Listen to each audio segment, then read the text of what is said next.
അനീഷിന് അവിടെ കോണ്ടന്റ് ഉണ്ടായിക്കൊണ്ടിരുന്നത് എങ്ങനെയാണെന്ന് മനസ്സിലാക്കണം നമ്മൾ ആദ്യം.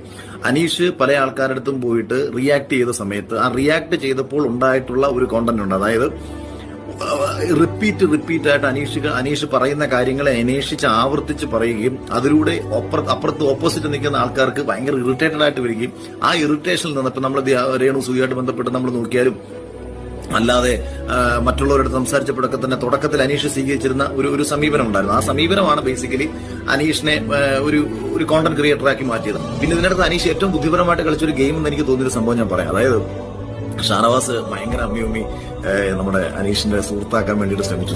ഷാനവാസിന്റെ ഒരു ബ്രില്യൻ ഗെയിമിൽ ഒന്നായിരുന്നു യഥാർത്ഥത്തിൽ അനീഷിനെ പോലെ ഒരാളെ തന്റെ സുഹൃത്താക്കി കൂടെ കൂട്ടുക എന്ന് പറഞ്ഞൊരു കാര്യം.